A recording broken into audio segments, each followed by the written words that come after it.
Qué bueno que está con nosotros una vez más en esta semana. Bienvenidos a su programa Llamados a Gobernar y estamos transmitiendo desde la ciudad de Tel Aviv en Israel. Estamos agradeciéndole a nuestro Dios por esta bendición de darnos la oportunidad de compartir una vez más las Sagradas Escrituras con todos ustedes. También agradecemos a nuestros pastores y a nuestra cobertura, al licenciado Moisés Castillo Bedoy y a su esposa Jessica Coronado por brindarnos nuevamente la oportunidad de compartir la palabra de Dios con todo el pueblo del Señor. Mandamos también un saludo cariñoso a todos los pastores, a nuestros amigos y hermanos de Libertad para las Naciones Mundial. Amados hermanos, vamos a continuar con nuestro tema de la semana pasada, hombres en conflicto. Tocamos el conflicto número 2, que era el conflicto en el matrimonio. Me parece que necesitamos mencionar algunas palabras, algunos detalles muy importantes para compartir con todos ustedes, ya que esto necesitamos saberlo porque es el todo del hombre, como dice la palabra del Señor. El todo del hombre se resume el aspecto espiritual, el aspecto moral y el aspecto físico. Este es el todo del hombre, según en las palabras de Salomón. Teme a Dios y guarda sus mandamientos. ¿Qué significa esto? Temer a Dios en el área espiritual, en el área moral y en el área física. Este es el todo del hombre. Bien, pues vamos a continuar. Vamos a mencionar unas cuantas palabras que son de suma importancia. Así entonces el hombre debe de cumplir, el esposo debe de cumplir con estos 3 compromisos que le marca la palabra del Señor. El esposo puede cumplir con todas las obligaciones físicas o materiales, todo el bienestar de su casa, todo el aspecto físico o financiero de la familia, pero eso no significa que está cumpliendo moralmente. Está cumpliendo físicamente, materialmente, y lamentablemente puede ser que cumpliendo con estos aspectos físicos o materiales, vuelvo a repetir, esto no significa que está cumpliendo moralmente, porque tal vez sea un esposo adúltero, ¿verdad? Tal vez un esposo mujeriego. Está cumpliendo con los aspectos físicos y materiales que necesita la familia, pero está incumpliendo con los aspectos morales. Puede ser adúltero, puede ser un borracho, puede ser un jugador, puede ser un vividor. Entonces está fallando. Ahora, si no está cumpliendo con los aspectos morales, menos no se puede cumplir con los aspectos o en el área espiritual. No le ministra a su esposa, no le ministra a sus hijos. Puede ser que esté proveyendo para todas las necesidades físicas. Ahora, puede ser que el esposo esté cumpliendo con todo lo respecto a las necesidades físicas, todo lo que tiene que ver con eso. Puede ser que no sea un adúltero, puede ser que sea un padre ejemplar, pero no está cumpliendo con sus responsabilidades espirituales. O sea, de todas formas está fallando. Y no debemos de caer en el conformismo. No podemos decir, bueno, tengo todo físicamente, o tenemos todo moralmente hablando. Pues nos falta lo espiritual, ya ni modo, pues ya qué hacemos. No podemos exigir más, pero no debemos de caer en este error, porque quiero decirle algo que es muy importante. Delante de Dios, escuche bien, delante de Dios, los aspectos más importantes de lo que estamos hablando es el aspecto espiritual y el aspecto moral. Es lo más importante. Y no porque lo físico o lo material no tenga importancia, de igual manera tiene su importancia, pero delante de Dios es más importante los aspectos espirituales y morales delante de nuestro Dios. Entonces el esposo debe de cumplir cabalmente con la ayuda de Dios con estos 3 compromisos, porque esta es la zona de conflicto. La mujer puede estar recibiendo todas las atenciones morales, todas las atenciones físicas, todo lo concerniente al diario vivir, pero no puede estar, a lo mejor no está satisfecha con los aspectos espirituales. No es ministrada, no es enseñada, no le comparten la palabra del Señor.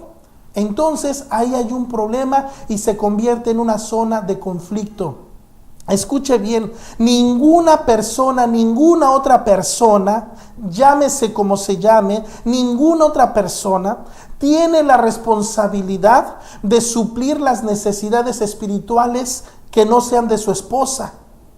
Como quiera que sea, tal vez nosotros culpamos o le echamos la culpa al pastor por no cumplir las necesidades espirituales de nuestra esposa. Eso sería un error, esto no debe de ser así.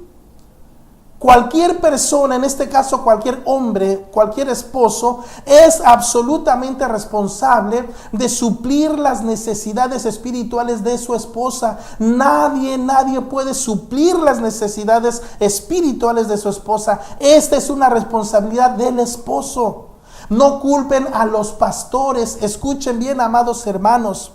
Hay hombres, inclusive hay mujeres que culpan a los ministros o culpan a los pastores de no recibir una atención personalizada en cuanto a su vida espiritual. No se confunda.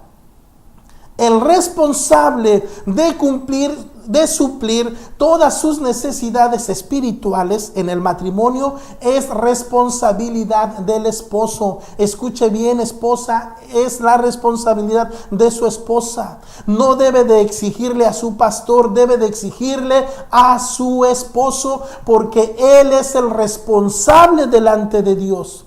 Quien la está manteniendo físicamente, quien la está manteniendo moralmente, que es su esposo, así también debe de mantener su buena relación y darle todo lo que necesite en su relación espiritual. No culpe a otros hombres, porque eso no es agradable delante de Dios. Cada pastor, cada hermano, cada esposo es responsable, si es casado obviamente, es responsable de suplir las necesidades de su esposa y no de otras esposas. Eso no es agradable delante de Dios. Por eso es muy importante entender esto. Y realmente, amado hermano, me gusta darle el énfasis que requiere esto. Y realmente puedo sonar repetitivo, pero discúlpeme usted, pero no puede ser de otra manera. Necesitamos entender que la palabra de Dios debe de ser claramente recibida. Debe de ser claramente entendida para que no exista confusión. Usted, esposa, no busque que otra persona supla sus necesidades espirituales, porque puede ser que más adelante lo lamente. Y también los esposos son responsables de guiar a su esposa espiritualmente, porque usted es cabeza de su hogar. Usted debe de ejercer el sacerdocio como lo mencionamos la semana pasada, y como también en estos momentos vamos a tocar algunos puntos importantes, muy importantes sobre esto. La autoridad del creyente, hablo del esposo, la autoridad del creyente debe de ejercerse con sabiduría, debe de ejercer el sacerdocio con sabiduría en su casa. Escúcheme bien. Le repito, ¿qué tiene que hacer el esposo como creyente? Debe de ejercer la autoridad con sabiduría. Debe de ejercer el sacerdocio, ministrarle a su esposa y ministrarle a sus hijos, a su familia. Ahora, cuando el creyente, me refiero al hombre, está en el templo, está en la iglesia del Señor, en el cuerpo de Cristo, debe de ejercer su autoridad con sabiduría en el ministerio que Dios le ha dado para ejercer en la iglesia. Todo, como dice la Escritura, todo decentemente, respetando a las autoridades correspondientes que Dios ha puesto en la iglesia. Entonces, el creyente, le repito, debe de ejercer la autoridad que Dios le ha dado con sabiduría en el ejercicio de su ministerio. Y como un solo cuerpo en Cristo Jesús. Pero cuando llega a la casa, entonces nuevamente el esposo es cabeza de su hogar. Nadie más puede ministrar las necesidades espirituales de su esposa ni de sus hijos. Nadie puede hacer eso.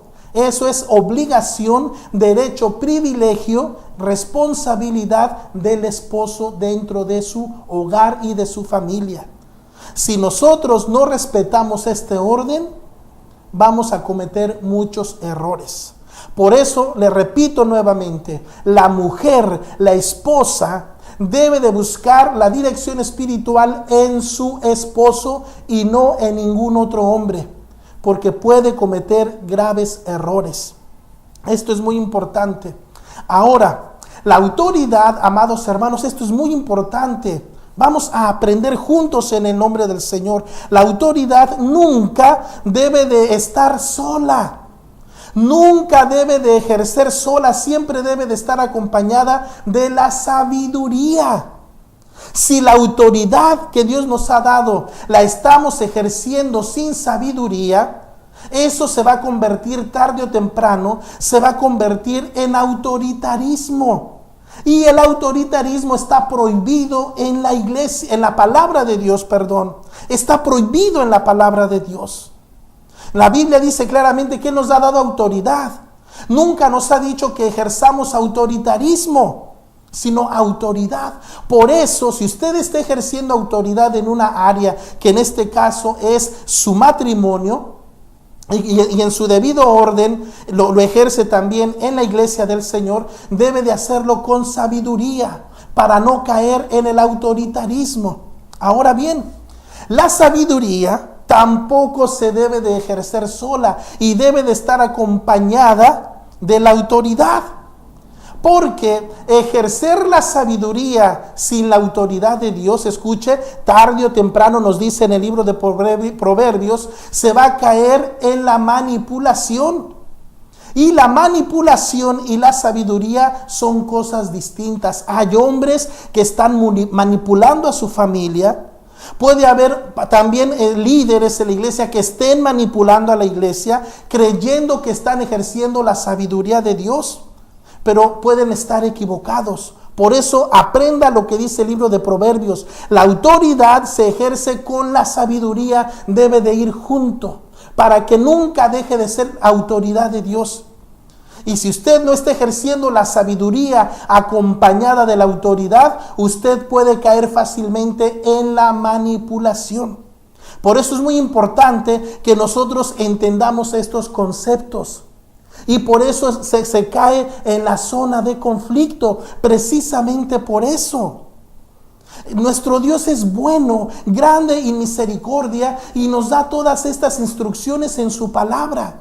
Lo que nosotros debemos de hacer es estudiar su palabra y con mucho detenimiento, con mucho amor y respeto y hambre y sed de justicia para que nuestro Dios nos sacie con su palabra.